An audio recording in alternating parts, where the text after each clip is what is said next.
पहला क्वेश्चन है यहाँ पे कि व्हाट इज़ पीएचपी। अगर आप कोई पीएचपी का इंटरव्यू देने जा रहे हैं तो डेफिनेटली आपको ये चीज़ पता होनी बहुत ज़रूरी है कि पीएचपी है क्या। इसके बाद जो सेकंड क्वेश्चन है वो ये है कि difference between variable and array. इसके बाद है difference between single equal to, double equal to and triple equal to. इसके बाद है difference between include and required. इसके बाद है difference between single and double quotes, difference between UC word and UC first, what is post and pre increment, variable scope question. यहाँ पे मैं आपको बेसिकली बताऊंगा कि वेरिएबल का जो स्कोप होता है उससे रिलेटेड मैं आपको यहाँ पे कुछ क्वेश्चन बताऊंगा। इसके बाद है how to get referral page, ये भी मैं आपको प्रैक्टिकली बताऊंगा कि हम कैसे कर सकते हैं। देन इसके बाद एक बहुत ही इंपॉर्टेंट क्वेश्चन है कि how to track user over LAN connection. So एक एक करके हम ये क्वेश्चन के बारे में यहाँ पे देखते हैं कि इनके क्या आंसर हैं। सो फ्रेंड्स, ये स्टार्ट करने से पहले मैं आपको एक चीज़ सजेस्ट करूँगा कि जब भी आप कभी कोई इंटरव्यू देने जाते हैं तो हमेशा जब भी आपसे कोई क्वेश्चन पूछता है तो उसका आंसर बिल्कुल सीधी और सिंपल लैंग्वेज में हमें हमेशा देना चाहिए। देखिए कई बार क्या होता है कि हम लोग जो हमारे इंटरव्यू ले रहे होते हैं, हमसे कुछ क्वेश्चन पूछते हैं, हम उनको इम्प्रेस करने के लिए आंसर देते टाइम पे कुछ ऐसे वर्ड यूज़ कर देते हैं जिन वर्ड्स का मतलब हमें खुद नहीं पता होता। सो मैं एक चीज़ आपको सजेस्ट करूँगा कि जब भी आपसे कोई क्वेश्चन पूछता है तो उसका आंसर हमेशा सिंपल लैंग्वेज में देने का ट्राई करिए। कोई ऐसा वर्ड डेफिनेशन बताते हुए मत यूज़ करिए जिसके बारे में आपको पता ना हो। सो हम यहाँ पे स्टार्ट करते हैं कि व्हाट इज़ पीएचपी। सो यहाँ पे मैंने बहुत ही सिंपल जो लैंग्वेज है वहाँ पे लिखा हुआ है कि PHP stand for PHP hypertext processor. PHP is a language which is mostly use for dynamic web page creation. तो देखिए यहाँ पे दो लाइंस की डेफिनेशन है खाली पीएचपी की, कि पीएचपी की जो फुल फॉर्म है यहाँ पे या पीएचपी स्टैंड्स फॉर जब हम बोलते हैं वो है PHP hypertext pre processor. PHP एक लैंग्वेज है और यहाँ पे एक बहुत ही इंपॉर्टेंट चीज़ है वो ये है कि जो मैंने यहाँ पे अंडरलाइन किया हुआ है, बोल्ड भी किया है यहाँ पे, मोस्टली वर्ड। तो क्या है, PHP is a language which is mostly used for dynamic web page creation. तो यहाँ पे देखिए मोस्टली बहुत ज़रूरी है। और दूसरी चीज़ मैंने यहाँ पे बोली है कि डायनामिक वेब पेज क्रिएशन। तो जब आप डायनामिक वेब पेज बोलते हैं तो इसका मतलब हम वो पेजेस के बारे में बात करते हैं जो पेजेस डेटाबेस के साथ इंटरेक्ट कर सकते हैं। और इसके साथ में मैं आपको जो ऑलरेडी मैं फोकस जो आपको बार बार चीज़ बोल रहा हूँ वो है मोस्टली, क्योंकि जब आप किसी को बोलते हैं कि पीएचपी का यूज़ हम करते हैं डायनामिक वेब पेजेस बनाने में, तो आपको कोई सीधा ये क्वेश्चन नहीं पूछ सकता है कि अगर आप बोल रहे हैं डायनामिक वेब पेजेस तो क्या हम स्टैटिक वेब पेजेस नहीं बना सकते पीएचपी की हेल्प से? बिल्कुल बना सकते हैं। इसीलिए मैंने यहाँ पे लिखा है मोस्टली। तो ज़्यादातर हम जो पीएचपी का यूज़ करते हैं वो डायनामिक वेब पेजेस बनाने के लिए यूज़ कर सकते हैं। आप स्टैटिक वेब पेजेस भी बिल्कुल बना सकते हैं। सेकंड चीज़ यहाँ पे है कि difference between variable and array.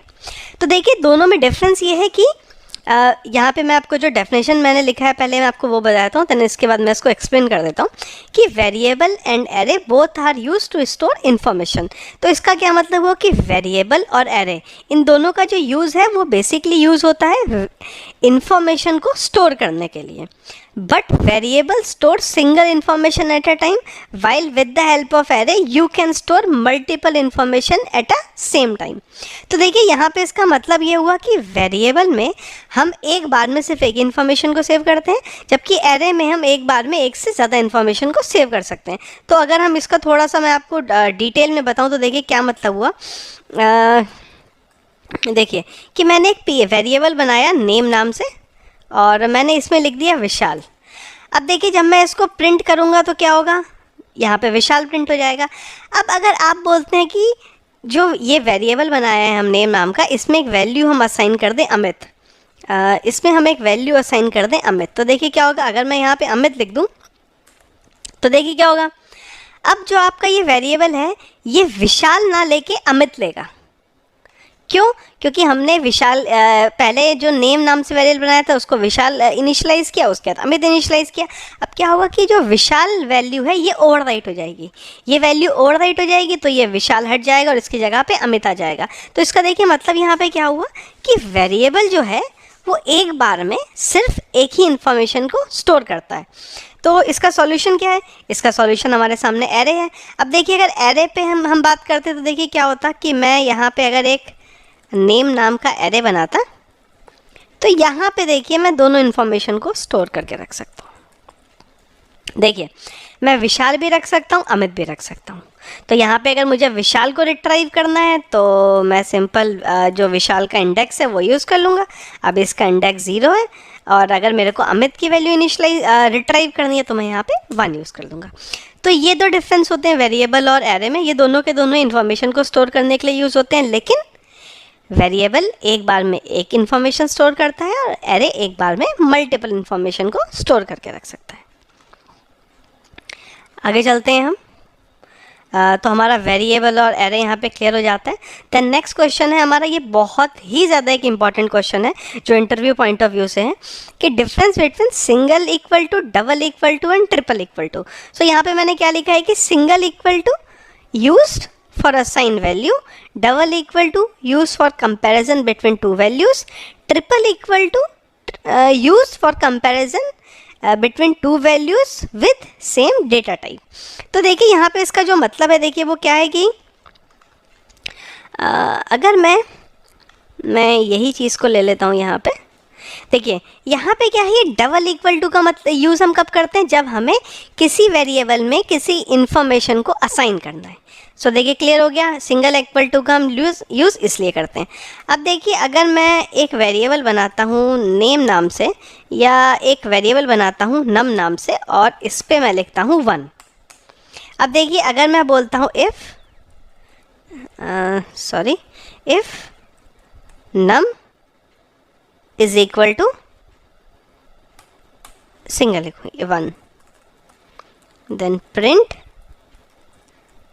yes else echo no। तो देखिए क्या हुआ, मैंने एक वेरिएबल बनाया यहाँ पे नम नाम से जिस पे मैंने असाइन किया 1। अब यहाँ पे देखिए मैंने बोला कि अगर ये नम की वैल्यू ये 1 के बराबर है, और यहाँ पे मैंने 1 को सिंगल कोट में लिखा है, तो मैंने लिखा अगर ये दोनों चीज़ें बराबर हो तो येस हमें आए, अदरवाइज नो है। अब आप क्लियर कर देख सकते हैं जो नम में है वही हमारा 1 में है, तो यहाँ पे क्या होगा, जो आपका आउटपुट आएगा वो आएगा येस। अगर आप इसको देखें तो आपका आउटपुट आ गया येस। तो देखिए क्या हुआ, सिंगल इक्वल टू का हम यूज़ करते हैं वेरिएबल को वैल्यू को असाइन कराने में। डबल इक्वल टू का हम यूज़ कब करते हैं? जब हमें दो वैल्यू को आपस में कंपैरिजन कराना होता है। सेम टाइम पे ट्रिपल इक्वल टू। अभी देखिए अगर मैं यहाँ पे डबल इक्वल टू की जगह पे ट्रिपल इक्वल टू करूँ तो देखिए आउटपुट क्या हो जाएगा। देखिए अब मेरा आउटपुट हो गया यहाँ पे नो। क्यों? क्योंकि ट्रिपल इक्वल टू क्या करता है, ये दो वैल्यू को आपस में चेक करता है और उसके साथ साथ ही उसका डेटा टाइप भी चेक करता है।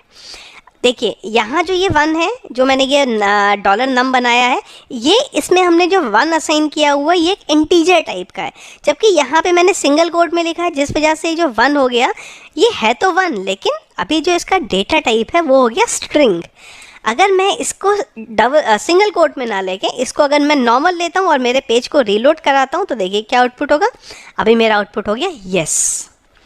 तो क्या हुआ, सिंगल इक्वल टू का जब हम यूज़ करते हैं जब हमें किसी वेरिएबल में कोई वैल्यू असाइन करनी होती है। डबल इक्वल टू का हम यूज़ कब करते हैं, जब हमें दो वैल्यू को आपस में कंपैरिजन कराना का होता है। और ट्रिपल इक्वल टू का यूज़ हम कब करते हैं, जब हमें दो वेरिएबल को आपस में कंपैरिजन कराना होता है और साथ साथ उसका डेटा टाइप के बेस पे भी उसको कंपैरिजन कराना होता है, तब हम ट्रिपल इक्वल टू का यूज़ करते हैं। नेक्स्ट क्वेश्चन हम देख लेते हैं कि difference between include and require. तो यहाँ पे जो मैंने लिखा है वो ये है कि include will emit warnings and script will continue while require emit fatal error stop the script. तो देखिए क्या मतलब हुआ, यहाँ पे जो इंक्लूड है वो वार्निंग रिटर्न करता है और जो हमारी स्क्रिप्ट है उसको चलने देता है, जबकि रिक्वायर हमें फैटल एरर देता है और हमारी जो स्क्रिप्ट है उसको रोक देता है। सो इसको अगर हम प्रैक्टिकली देखना चाहें तो देखिए वो क्या होगा, कैसे पता चलेगा हमें। तो लेट्स से अज्यूम देखिए कि हम एक फाइल लेते हैं, हम एक फाइल इंक्लूड कराते हैं test.php। देखिए अभी ये जो फाइल है ये हमारे पास एग्जिस्ट नहीं करती है, यहाँ पे मेरे पास खाली इंडेक्स है, मेरे पास यहाँ पे text.php PHP नहीं है। तो देखिए, और हम एक काम करते हैं, इसके नीचे ही यहाँ पे लिख देते हैं इको हेलो। अभी देखिए क्या हुआ, इंक्लूड हमने क्या किया हुआ है, यहाँ पे इंक्लूड किया हुआ है। तो देखिए क्या हुआ, हमें वार्निंग आ रही है यहाँ पे। वार्निंग क्या आ रहा है, failed opening test dot PHP, और साथ ही साथ एक यहाँ पे जो आ रहा है वो हमें क्या आ रहा है कि नो सच फाइल और डायरेक्टरी, और उसके साथ में हमें वार्निंग आ रही है। और लेकिन आप अगर इंपॉर्टेंट चीज़ यहाँ पे देखें तो क्या हो रहा है, वार्निंग के साथ साथ हेलो भी आया। मतलब जो हमने ये फाइल एग्जिस्ट करती है या नहीं करती, लेकिन उसके बाद हमने जो भी चीज़ लिखी है हमें वो चीज़ भी बराबर रिटर्न ये स्क्रिप्ट कर रहा है। मतलब अगर ये फाइल एग्जिस्ट करती है नहीं करती, इससे हमारा स्क्रिप्ट जो है वो रुकना नहीं, जो स्क्रिप्ट है वो कंटिन्यू होता रहा इस लाइन के बाद भी। अगर मैं सेम टाइम पे यहाँ पे रिक्वायर कर दूँ, अभी देखिए क्या होगा, देखिए ये एरर तो सेम है अभी भी कि ये बोल रहा है फाइल एग्जिस्ट नहीं करता, फाइल यहाँ पे है नहीं। अब इसने बोला fatal error, failed opening required text dot PHP, तो इसने क्या बोला, फेटल एरर दे दी। और अगर आप देखें तो अभी जो हेलो हमारा आउटपुट में आ रहा था वो आना बंद हो गया। क्यों, क्योंकि यहाँ पे देखिए हमने क्या लिखा है कि जो फेटल एरर जब हम रिक्वायर का यूज़ करते हैं तो फेटल एरर आती है और हमारी जो स्क्रिप्ट है वो रुक जाती है, और जब हम इंक्लूड का यूज़ करते हैं तो वो हमें वार्निंग देता है, और लेकिन जो हमारी स्क्रिप्ट है वो कंटिन्यू आगे चलती रहती है। नेक्स्ट क्वेश्चन हम देख लेते हैं कि difference between single and double quotes. तो यहाँ पे देखिए क्या है कि single quotes accept variable as string, double quote accept variable as variable. तो इसका मतलब क्या हुआ कि जो सिंगल कोट जब हम सिंगल कोट का यूज़ करते हैं तब वो हमारे वेरिएबल को एज अ स्ट्रिंग ट्रीट करता है, और जब हम डबल इक्वल टू लेते हैं तब हमारे वेरिएबल को वो एज अ वेरिएबल ट्रीट करता है। तो देखिए यहाँ पे मैं क्या आपको बताना चाह रहा हूँ कि लेट्स से एग्जांपल, मैंने एक वेरिएबल बनाया नेम, यहाँ पे लिखा मैंने विशाल। अब देखिए अगर मैं ये चीज़ लिखता हूँ हेलो, या मैं लिखता हूँ माई नेम इज़ $name, अभी देखिए आउटपुट क्या आएगा मेरा यहाँ पे, माई नेम इज़ विशाल। क्या हुआ, जो मैंने यहाँ पे $name लिखा था इसने क्या किया, इस $name को रिप्लेस कर दिया इसकी वैल्यू के साथ। ये कब हुआ, जब मैंने यहाँ पे डबल इक्वल टू यूज़ किया। अभी देखिए अगर मैं यहाँ पे एक BR मार दूँ नेक्स्ट लाइन के लिए, और अब अगर मैं ये सेम चीज़ लिखूँ, मैं इसके साथ लिखूँगा सिंगल कोट। अभी देखिए आउटपुट, तो देखिए क्या हुआ, जब मैंने डबल कोट में चीज़ लिखी, डबल कोट में एक मैंने यहाँ पे आउटपुट हम देख रहे थे, तो उसने क्या किया, जब उसे कोई वेरिएबल मिला तो उसने वेरिएबल को एज अ वेरिएबल ट्रीट किया। और सिंगल कोट के केस में क्या हुआ, उसने वेरिएबल, जो भी मेरा वेरिएबल था उसको एज अ स्ट्रिंग ट्रीट किया। जब हम डबल कोट्स हमने यहाँ पे लिया तो उसने नेम की जगह पे विशाल डाल दिया, और जब हमने सिंगल कोट लिया तब उसने $name को $name की तरह से ही एक्सेप्ट किया। यही हमने यहाँ लिखा है कि single quote accept variable as a string, double quote accept variable as a variable. Next question है difference between UC words and UC first. तो UC word convert string to upper case, UC first convert string first character to upper case. तो देखिए यहाँ पे क्या मतलब हुआ इसका कि देखिए लेट्स से एज्यूम मैंने एक वेरिएबल बनाया विशाल नाम से। अभी देखिए अगर मैं यहाँ पे बोलता हूँ UCWOR वर्ड्स, और मैं यहाँ पे डाल देता हूँ नेम को, तो देखिए ये क्या करेगा,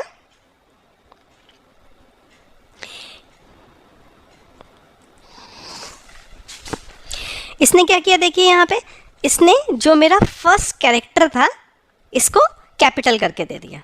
ये देखिए इसने क्या किया, जो मेरा यहाँ पे V था वो मेरा स्मॉल केस में था, और यहाँ पे उसने क्या किया VISHAL को बड़ा कर दिया। अब अगर मैं यहाँ पे UC फर्स्ट का यूज़ करूँ तो देखिए क्या होगा, सेम आउटपुट दोनों के केस में आया। इसका क्या मतलब हुआ कि दोनों सेम है, नहीं, दोनों सेम नहीं है। देखिए क्या है कि अगर मैं ये यहाँ पे लिखता हूँ कि हेलो आई एम विशाल, अभी देखिए आउटपुट क्या होगा, जब मैंने लिखा हेलो आई एम विशाल, तो यूसी फर्स्ट ने क्या किया, जो मेरा फर्स्ट था यहाँ पे उसको कैपिटल कर दिया, उसके अलावा बाकी का जो मेरा वर्ड था उसको एज इट इज रखा। अब अगर मैं यहाँ पे देखिए कर देता हूँ यूसी डब्ल्यू वर्ड्स, तो देखिए क्या होगा। ओके, इसने देखिए क्या किया, यूसी वर्ड्स ने क्या किया, जो मेरी स्ट्रिंग थी उसके हर वर्ड का जो फर्स्ट लेटर था उसको इसने मेरे को अपर केस में कन्वर्ट करके दे दिया। हेलो का भी, आई का भी, एम का भी, विशाल का भी। और अगर मैं यूसी फर्स्ट को यहाँ पे यूज़ करता तो वो क्या करता, खाली जो हेलो है इसके एच को कैपिटल करता, आई को, एम को और विशाल को ये कैपिटल नहीं करता।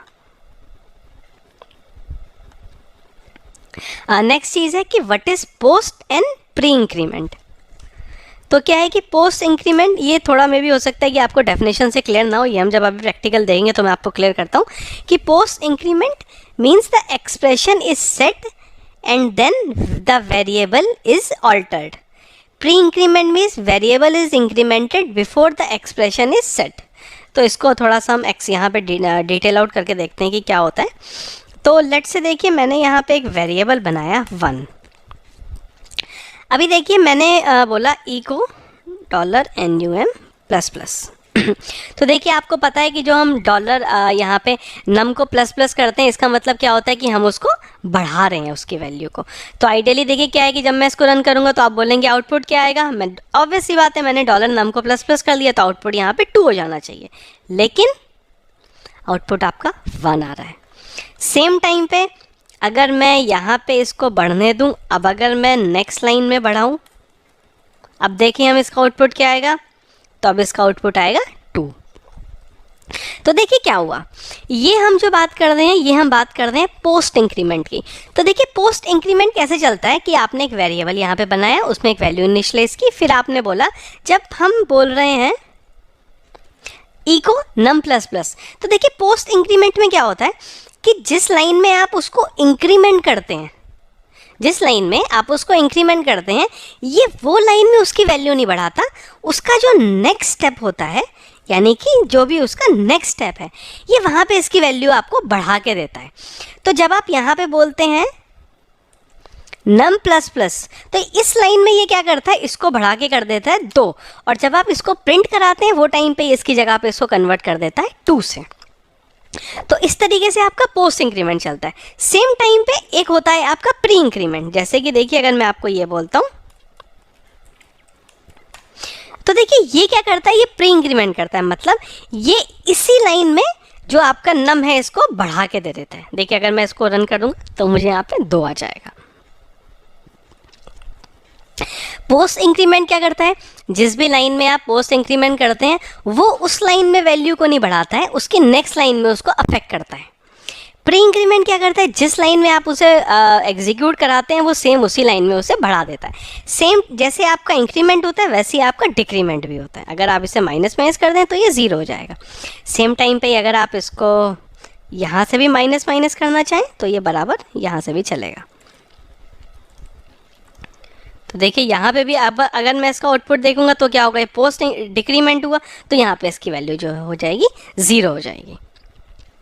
सो वही यहाँ पे हमने मेंशन किया था कि post increment means expression is set and then the variable is alter. मतलब जो पहले पोस्ट इंक्रीमेंट में पहले हम उसके एक्सप्रेशन जो है वो सेट होता है, उसके बाद उसकी वैल्यू ऑल्टर्ड होती है।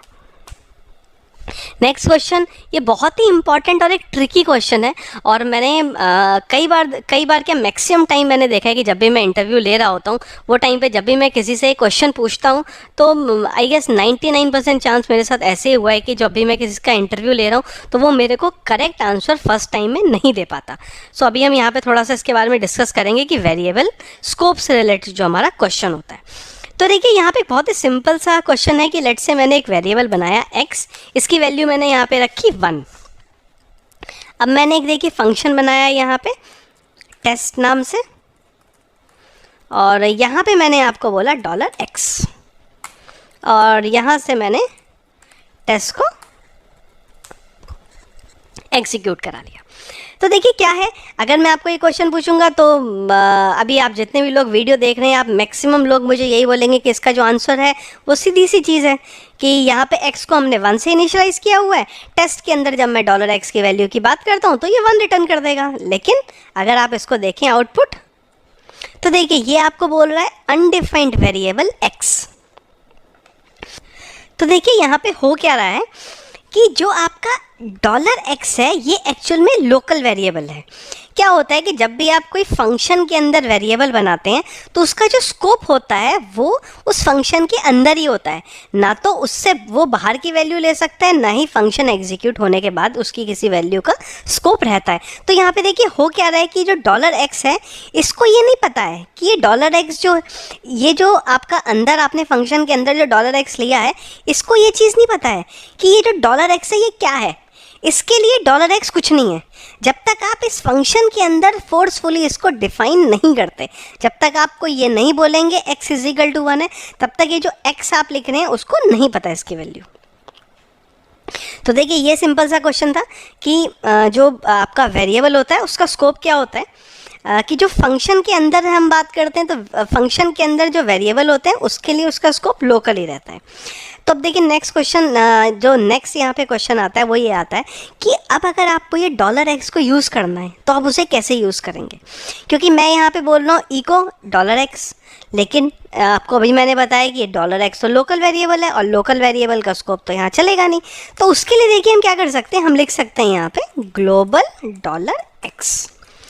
यहाँ पे क्या हो रहा है कि हम फोर्सफुली बता रहे हैं कि ये जो $x है ये ग्लोबल वेरिएबल है, मतलब इस फंक्शन के बाहर जो $x हमने वेरिएबल असाइन किया है, ये जो $x की बात कर रहे हैं हम उसी वेरिएबल की बात कर रहे हैं।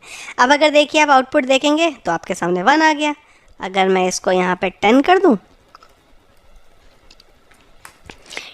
दूँ तो देखिए यहाँ पे मुझे 10 आ जाएगा। तो इस तरीके से जो वेरिएबल का स्कोप है वो चलता है। अगर आपको किसी वेरिएबल की वैल्यू यूज़ करनी है फंक्शन के अंदर जो आपने बाहर डिक्लेयर किया है तो आपको उसको ग्लोबल रखना पड़ेगा। अब देखिए यहाँ पे एक नेक्स्ट क्वेश्चन आता है, वो देखिए ये है कि अगर मैं आपको ये बोलूँ कि यहाँ पे लेट्स से एक वेरिएबल हमने बनाया 20 और मैं क्या करता हूँ यहाँ पे ई को कराता हूँ $x को, तो देखिए आउटपुट क्या होगा। अब देखिए यहाँ पे क्या होगा, मैंने आपको अभी बताया कि जो $x है ये 10 है, इस फंक्शन के अंदर $x की वैल्यू 20 है। अब ये जो $x की वैल्यू 20 है ये कब तक है, ये खाली इस फंक्शन के अंदर है। जब मैं यहाँ पे $x की बात करता हूँ तो उसको नहीं पता इस फंक्शन के अंदर $x की क्या वैल्यू थी, उसके लिए जो $x है वो ये फंक्शन के बाहर है। तो अगर आप इसका आउटपुट देखेंगे तो आउटपुट 10 आएगा, ना कि 20 आएगा। क्लियर, आई गेस अभी आपको क्लियर होना चाहिए यहाँ पे कि जो वेरिएबल हैं उसका स्कोप किस तरीके से चलता है। सो फ्रेंड्स ये बहुत ही इंपॉर्टेंट क्वेश्चन है इंटरव्यू के पॉइंट ऑफ व्यू से। अभी वेरिएबल के स्कोप के बाद नेक्स्ट क्वेश्चन जो है वो हमारा आ जाता है कि how to get referral page. इसके लिए हम लोग जो यूज़ करते हैं वो यूज़ करते हैं $_server को। तो देखिए यहाँ पे जो मैं आपको बताना चाह रहा हूँ, देखिए वो क्या है कि लेट्स से अज्यूम हमने एक पेज बनाया $a = नेक्स्ट और मैंने यहाँ पे बोला next.php। अभी मैं एक और पेज बना लेता हूँ यहाँ पे next.php। देखिए क्या है कि जब आप ये next.php पे क्लिक करते हैं तो हम ये चाहते हैं ये चेक करना कि जो भी ये next.php पे आया है ये आया किस पेज के थ्रू है। अगर ये next.php पे है तो देखिए या तो कोई भी इस पेज पे किसी पेज को क्लिक करके इस पे आएगा या फिर इसको रीलोड करके इस पेज पे आएगा। तो दो कंडीशन होती हैं। तो देखिए इसके लिए हम लोग जो है वो यूज़ करते हैं $_server का। तो देखिए $_server क्या करता है मैं आपको यहाँ पे बता देता हूँ। तो $_server एक्चुअल में एक हमें एरे रिटर्न करता है और एरे का स्ट्रक्चर अगर हमें देखना हो तो हम print_r का यूज़ करते हैं। तो देखिए मैं आपको बताता हूँ क्विकली। देखिए मेरे सामने यहाँ पे बहुत सारे वेरिएबल आ रहे हैं, तो हम लोगों को जब इसमें से डिस्कस करना है वो एक्चुअली जो डिस्कस है वो है HTTP रेफरर के बारे में। तो मैं एक काम करता हूँ, इसको यहाँ पे ले लेता हूँ और इसको मैं अभी के लिए डिलीट कर देता हूँ। और इसी के साथ जो मैंने इंडेक्स का मेरा एक पेज बनाया था, मैं एक और इसकी कॉपी बना लेता हूँ। इसको मैं बना लेता हूँ लेट्स से test.php।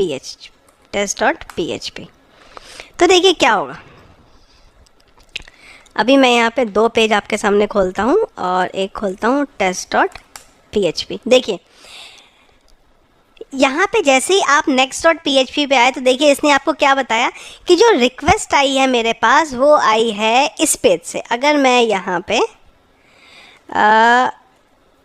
index.php कर दूँ, अभी देखिए जब मैंने क्लिक किया तो देखिए ये next.php ने बताया कि मेरे पास जो जना आया है वो आया है index.php के पेज से।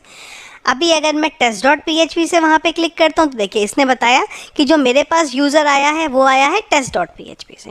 तो अगर आपको रेफरर चेक करना है कि हमारे next.php पे कोई भी कहाँ से आ रहा है तो उसके लिए हमें $_ का यूज़ करना पड़ेगा एरे का, और हमें यहाँ पे एक इंडेक्स डालना पड़ेगा HTTP_referer। अभी एक इम्पॉर्टेंट चीज़ ये है कि अगर मैं ये पेज को डायरेक्टली रीलोड कर दूँ, देखिए मेरे यहाँ पे क्या हो गई, एरर आ गई।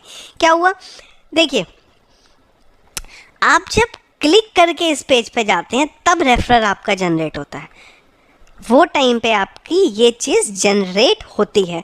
अगर आप इस पेज को डायरेक्टली रीलोड करेंगे, देखिए जब आपने इस पेज को रीलोड किया तो क्या हुआ, आप किसी पेज से इस पेज पे नहीं आए हैं, आप डायरेक्टली इसको रीलोड करके आए हैं। इस वजह से आपको ये यहाँ पे एरर आ रही है। तो अगर आप इस एरर को हैंडल करना चाहते हैं तो आप यहाँ पे इफ़ इस सेट का यूज़ कर सकते हैं, इस सेट, कि अगर ये चीज़ एग्जिस्ट हो तो ही हमें ये प्रिंट करे। अभी देखिए मैं अगर रीलोड करता हूँ तो मुझे कुछ नहीं आता। सेम टाइम पे अगर मैं किसी पेज के थ्रू आऊँगा तो मुझे ये वैल्यू यहाँ पे रिट्राइव हो जाएगी। तो ये आपका यहाँ पे अगर हमें रेफरल पेज को रिट्राइव करना होता है तो उसके लिए हम $_ और उसके अंदर पैरामीटर डालते हैं HTTP_referer। नेक्स्ट और लास्ट एक फ्रेंड्स बहुत ही ट्रिकी क्वेश्चन है, वो ये है कि how to track user over LAN connection. तो फ्रेंड्स देखिए यहाँ पे जो मैं आपको ये ट्रैक करने की बात कर रहा हूँ, तो देखिए मेरा क्वेश्चन यहाँ पे ये है कि लेट्स से एज्यूम करिए कि हमें आप बोल सकते हैं कि रेटिंग की स्क्रिप्ट बनानी है। तो देखिए रेटिंग की स्क्रिप्ट बनानी है वो कुछ इस तरीके से है कि रेटिंग बोल सकते हैं या फिर हम बोल सकते हैं एक वोटिंग की स्क्रिप्ट बनानी है। तो देखिए वहाँ पे क्या होता है कि जैसे ही आपका कोई यूज़र आता है वो एक वोट करेगा। अभी यहाँ पे कंडीशन ये है कि यूज़र एक बार में आके खाली एक ही वोट कर सकता है एक दिन में। तो हमने बोला कि अगर यूज़र आया उसने वोट किया, अभी वो सेम यूज़र अगले 24 घंटे तक दोबारा वोट नहीं कर सकता। तो यहाँ पे एक चीज़ तो ये है कि हम क्या कर सकते हैं कि लॉगिन पैनल बना सकते हैं कि यूज़र लॉगिन करेगा उसके बाद वो वोट करेगा। लेकिन फ्रेंड्स जब हम ये लॉगिन की बात करते हैं वो टाइम पे प्रॉब्लम क्या होती है कि जो यूज़र को अगर आप लॉगिन दे देंगे वोट करने के लिए तो क्या होता है कि हमारा जो वोटिंग है वो बहुत ज़्यादा कम हो जाएगी। तो इसका एक सॉल्यूशन क्या है कि हम लॉगिन ना यूज़र को करने दें, हम सिंपल यूज़र को बोलें आओ और वोट करो। अब इसका एक सॉल्यूशन तो ये है कि जैसे ही कोई यूज़र वोट करता है हम वो टाइम पे उसका IP एड्रेस को ट्रैक कर लें। अब IP एड्रेस को आप ट्रैक करेंगे तो उसमें भी एक प्रॉब्लम है। वो प्रॉब्लम ये है कि आप एज्यूम करिए कि आप एक कंपनी में काम करते हैं या फिर आप किसी कॉलेज में हैं। इस केस में क्या होता है कि आपका जो LAN की IP एड्रेस होती है वो सबकी सेम होती है। अगर आप एक कंपनी में काम कर रहे हैं तो आप एक LAN के थ्रू सर्वर से कनेक्टेड होते हैं। अब सर्वर का जो IP एड्रेस होता है वो जितने भी कंप्यूटर या जितने भी लैपटॉप वहाँ पे सबके लैपटॉप और कंप्यूटर का जो IP है वो वही सर्वर का IP होगा। तो अब क्या होगा, आप अगर वोट करेंगे तो वो IP एड्रेस डेटाबेस में चला गया। अब जब नया यूज़र लेट्स से एग्जाम्पल अगर आपकी कंपनी का कोई दूसरा यूज़र वोट करने आएगा तो उस केस में क्या होगा, वो दोबारा वोट ही नहीं कर पाएगा। वो वोट क्यों नहीं कर पा रहा, क्योंकि वो जो IP एड्रेस है वो तो ऑलरेडी डेटाबेस के अंदर है। तो यहाँ पे हम लोग कुकी का यूज़ करते हैं। सो कुकी की हेल्प से क्या करते हैं, तो कुकी फ्रेंड्स बेसिकली एक टेक्स्ट फाइल होती है और जिसका हम यूज़ करते हैं किसी भी यूज़र की इन्फॉर्मेशन को स्टोर करने में। अगर आप फ्रेंड्स कुकी के बारे में जानना चाहते हैं, थोड़ा डिटेल आउट पढ़ना चाहते हैं, तो अभी आपके स्क्रीन पे मेरा एक ट्यूटोरियल आ रहा है जो मैंने कुछ टाइम पहले पब्लिश किया था। वहाँ पे मैंने डिटेल आउट कुकी के बारे में बताया हुआ है, कैसे आप कुकी को यूज़ करते हैं, डायनामिकली कैसे कुकी को यूज़ कर सकते हैं, स्टैटिकली कुकी को कैसे यूज़ कर सकते हैं, कैसे डिस्ट्रॉय कर सकते हैं। तो वो आप देख सकते हैं अगर आपको डिटेल में कुकी के बारे में जानना है तो। सो अगर आपको लैन कनेक्शन के बारे में, लैन कनेक्शन में यूज़र को ट्रैक करना है, तो वो टाइम पे जो सबसे बेस्ट ऑप्शन होता है वो आपका कुकी होता है।